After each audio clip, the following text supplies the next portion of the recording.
Okay, thank you. Well, I guess the first thing will be to present a little bit what Juelich is. I'm not sure like people know about it. Europeans, I guess they know. The ones that are not Europeans, can you raise your hand if you hear before about Juelich? Okay. Well, okay, not bad. In any case, most people, I guess, in this venue, they know Juelich for the Juelich Supercomputing Centre. But Juelich Supercomputing Centre is part of something wider. So yeah, well, that's the outline of the talk. Juelich Supercomputing Centre is part of the research center of Juelich, which is much wider, and we are situated in Germany, in the area that is right between Germany, Netherlands, and Belgium. So we are on very close to that corner. Yeah, and this is an aerial picture of our campus. So on our campus, there's a lot of research on different fields. So if we highlight by institutes. The buildings you can see highlighted now, those are the buildings that belong to the Institutes for Energy and Climate Research. Then there's some buildings that are dedicated, or some institutes that are dedicated to research on soil and plants and so on.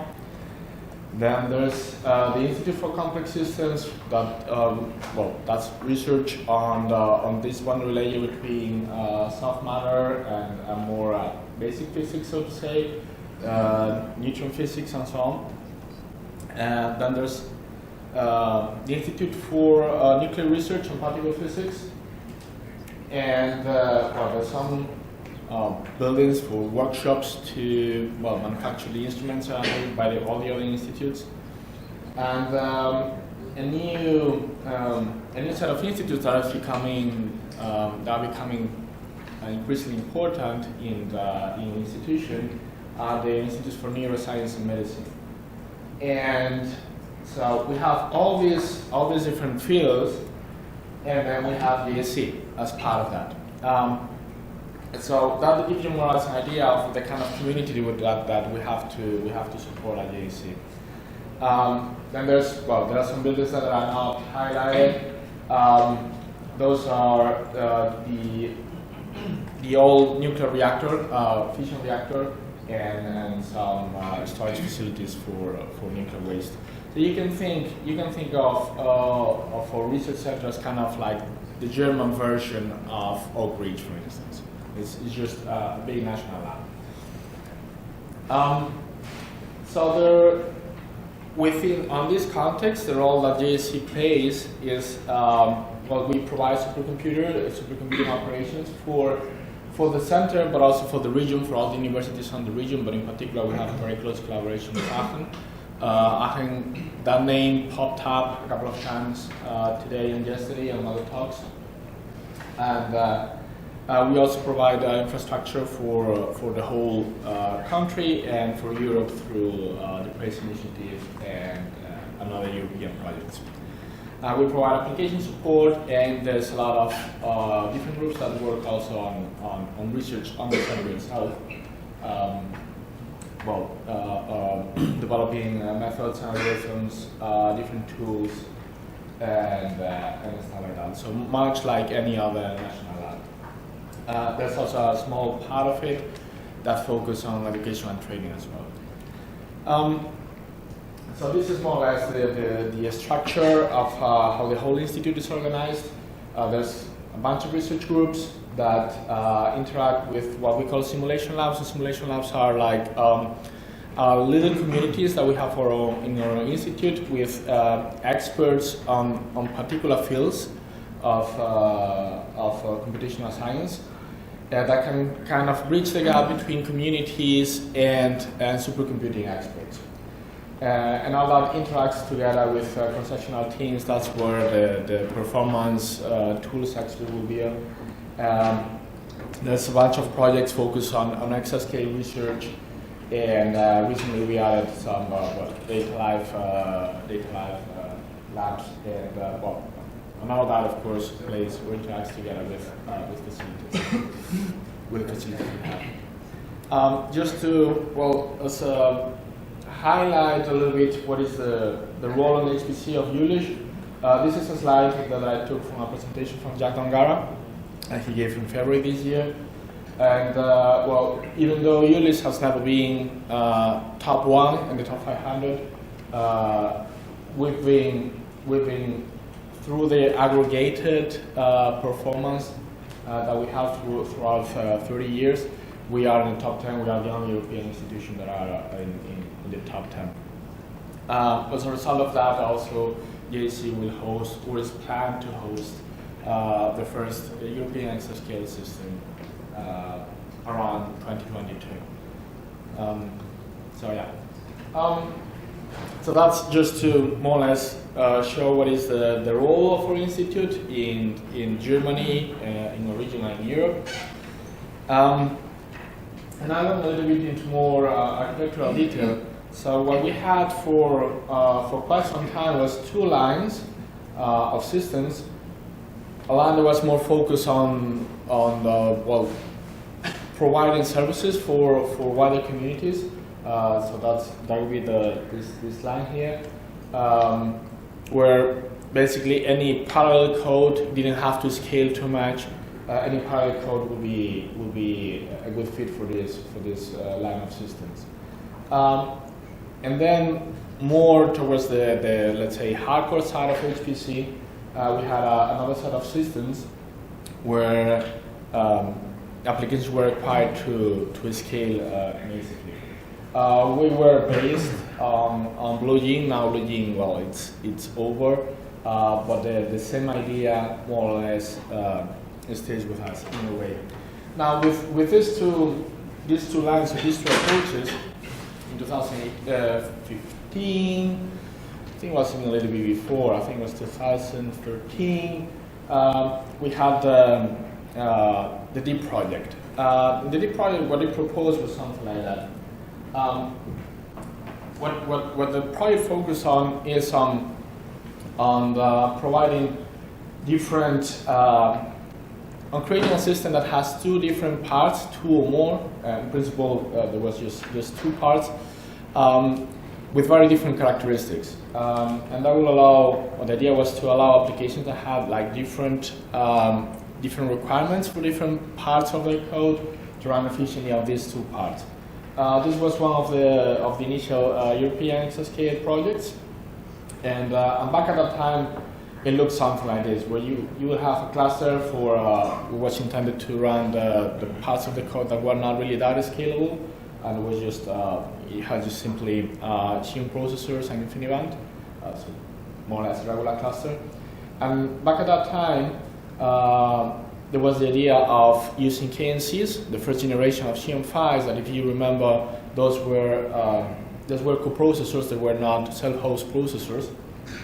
And the idea more or less was to take that out of the specs and be able to use all the cores that those processors provide, and being able to use them autonomously and breach both parts of the system, basically allowing to split an application on 2 different parts if they could benefit from it, and put or map these parts on the part of the system that fits better their requirements. So that was more or less the initial idea of the. Now, if you push that forward, you would get to a wider concept. And now what we are facing on this moment of HPC is all these kind of new things that are becoming a requirement for HPC. Where on one hand we have extreme scale computing, that is more or less what you could think about HPC or traditional HPC. We're just taking one step further. But then there's big data, there's deep learning, there's interactivity in simulations, and it was pretty convenient that the talk that we had right before talk about this kind of thing, about having or being able to have in situ visualization and kind of steer the simulation as at the same time you're visualizing. So if you have,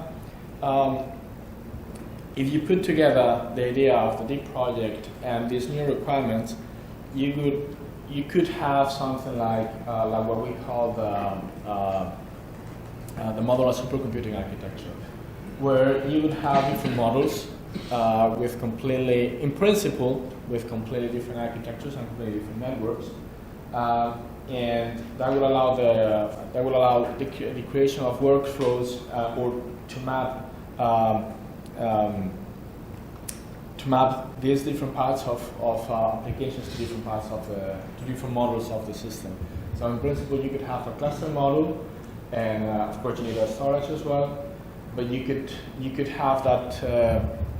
You can complement that with a GPU accelerated model, or with a many core system. That was more or less the idea when Xeon Phi was still something that was thought as a potential candidate for exascale. Now that they killed that line, kind of, then I guess this is probably not an option as it was intended at the beginning. You could have a memory booster where you could, in principle, have nodes that had an extra memory capacity. You could access, you could access that memory directly with, well, there will be a set of algorithms for it, and then you could have models for data analytics and visualization. So the idea is to kind of have all these different models that, in principle, they could have different networks and different architectures, and orchestrate all that and enable the software, the underlying software, to use more or less seamlessly all these different models. And that includes batch systems, that includes MPI runtimes, and with MPI runtimes, well, the components that will reach the networks between these two, any two different models. So taking that to production, what we have at the moment, taking a look at the line we had showed before, what we have now is the Eureka cluster. It was installed in 2015, and what we call the Eureka booster that was installed last year. And these two systems, they've been acquired separately. They have different networks, but they can work together in a single job, even though, as I said, the network is completely different. That's something that I'll show later. And at the moment, we have our most recent system is Juelich. We have the cluster component of it. It's been in production since 3 weeks or so. And the idea is to keep pushing that idea a little bit forward and complement the cluster or this cluster with a more scalable model at some time next year or in 2 years. So the systems we have, giving a little bit more details about these systems, Eureka is simply a regular Xeon cluster with InfiniBand network. There's roughly 1,800 compute nodes and 45,000 cores. There are some nodes with GPU cards, but this is not a GPU cluster, so we really don't have a whole bunch of users that can take advantage of the GPUs at the moment. And that's our older system at the moment. Then we have what we call the Eureka booster. That's a KNL system with OmniPath. It has a little bit less nodes than Eureka, but of course has a bunch of more than double the number of cores, and the peak performance is also more than double. And when we put in both together and make it then work at the same time, you could have, or we did have a Linpack running on both parts of the system, and that made both systems being number 38 on the last 100 list.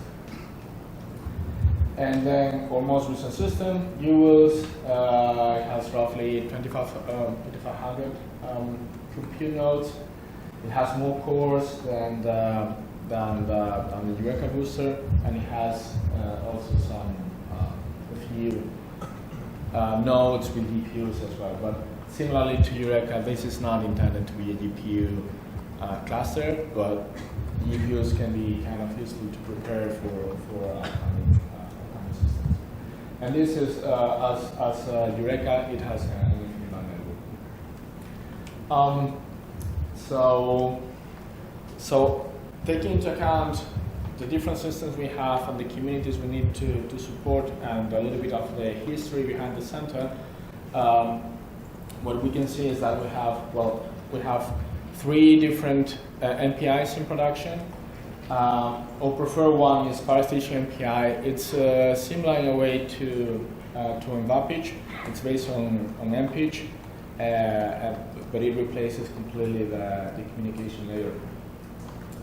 It's developed in a consortium that includes us, Partech. Most of the developers are really from Partech, and there are not that many. And we provide that MPI together with Intercompile and JSC. That's more or less the networks that it can support. It's important this bit here, because this is the bit that can bridge two different networks. And that's more or less what you can see here. That's a very basic schematic of how things look like when you're trying to run a code across the cluster and the booster on Eureka. So on one hand we have OmniPath, on the other hand we have InfiniBand. You have a set of nodes that bridge these two networks, and a gateway one in there that basically enables to support this modular architecture. So, yeah. So you send a message to the intermediate node, and then on the intermediate node forwards it. Yeah. That's a good question. I think on the bridge nodes, I think they did some tricks to avoid having double copy to do the forwarding, but I don't know the details of implementation.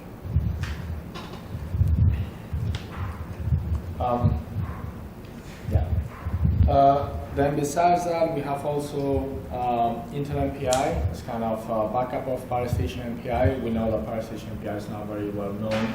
Intel MPI is used in many other centers. So we provide that as well to the users that choose to use it. The software stack is more or less the same between both. The only difference is that for Intel MPI, we just support it with the intercompile. And then we have a MVAPIC GDR that is intended just to enable the killer features on GPUs. It can run on any node, so it doesn't. We don't prohibit users for using MVAPIC GDR. Nodes that don't have a GPU, but our intention or our focus was just to have that for those nodes. And we support this MPI implementation with the PI compiler JSC. And in the past with Intel as well, but since there are now builds of MVAPIC GDR now with Intel, that's something that we're not providing anymore. So when I was invited to give this talk, what I really wanted to do was to have a more deep and technical performance evaluation of the MPIs we had on our system, because that's something that we hadn't done, and that's something that I was interested on. But reality didn't really want me to do that as I wanted to. So at the end, I ran tests, and I have the test, and I was I finished plotting the results this morning, so I cannot really have a very deep explanation of the things you can see on the plots. So I'm not going to pretend that, but we can go through them, and I will there's some parts I would like to highlight that looks kind of they look kind of interesting or curious. But again, I do not know what are the reasons for the different effects. We can see that. So I'll run that using PingPong and a bunch of collectives, using all these different MPIs. I include some tests on OpenMPI because there's a push from the deep learning community to support OpenMPI in our system. So I ran some tests there, but it's not supported on production yet. So yeah, and I run that in all three systems. The setup is basically one BI process per node, and I'm reporting average times, and I didn't disable caching. And the average time is kind of important, but I've seen it's not you cannot see it on the plots, but I've seen some important variation between the minimum and maximum time in different MPIs. So this is more or less the transport that has been enabled for each one of the MPIs and each one of the systems. And yeah, so I guess we can go straight to the plots. So these are PingPong tests on Eureka, the booster, and Juelich. All the plots have the same scale, so you can more easily compare across systems. And I guess here the first thing to note is on this end. You see that OpenMPI really has an extra latency over all the other MPI implementations. That's something that can be interesting for some codes. I do not know, as I said, I do not know what is the reason for OpenMPI to have a little bit better latency than the others. But well, there it is. Another thing to consider is that on the booster, the latency is significantly higher than in any of the other two systems. That's kind of expected in a way, given that it's a KNL system. The cores are way slower, so you're going to push it into the network so fast. But another important thing also is that this gap here, I'm not really sure what is the reason for it. And that also shows that our own implementation needs to catch up a little bit when it comes to latency, but it's roughly 50-60% slower than in MPI 2018, for instance. Taking a look at Juelich, it's interesting that the latency here is always slightly higher than in Eureka, which shouldn't, or principle maybe shouldn't be the case, but well, since we are not, even though it's not really that significant. And the spread of the higher end, it also kind of improves if communications happen on this region. I mean, this is really not negligible. I mean, that happens in other systems, and yeah, so that's something to consider, and I would like to look here. The same benchmark, but focus more on bandwidth. There's this effect on Intel MPI 2018 in both Juelich and Eureka. I guess it could be related to something to that lot of verbs, or probably not verbs because there's other MPI implementation are using verbs as well. And could be a change of protocol, but yeah, something that we should probably study.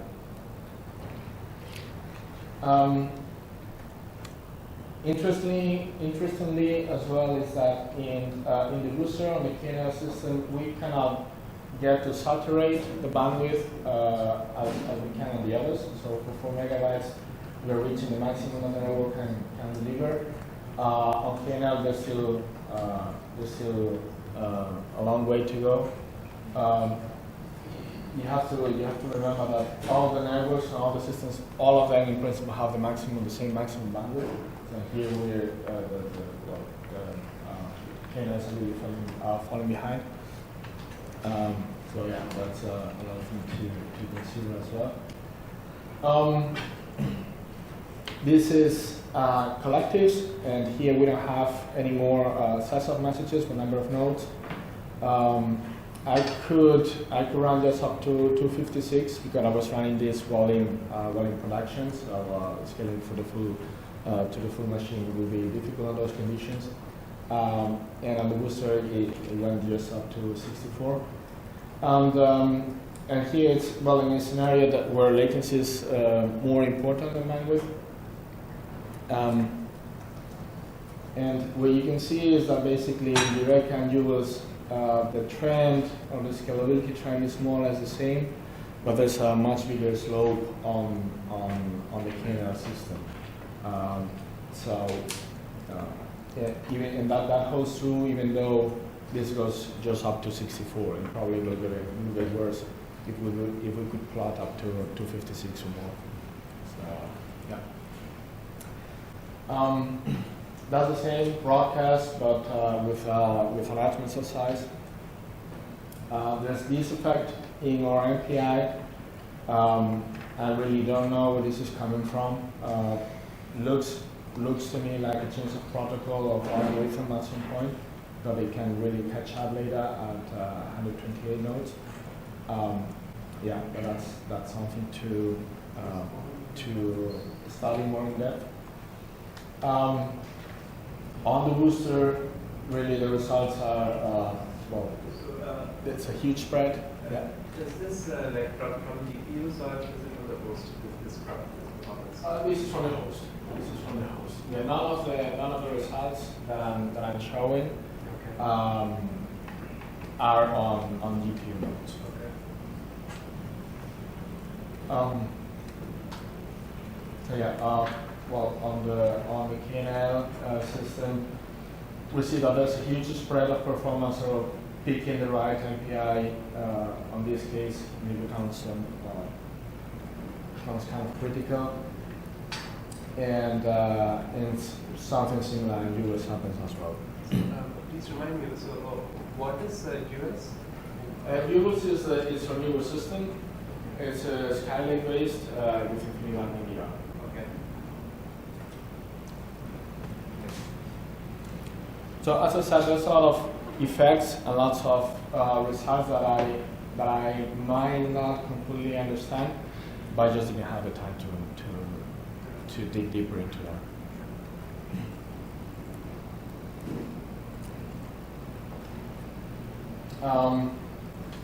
Now going to the discovery results, and I guess I will have to speed up a little bit. Well, in this case, Intel MPI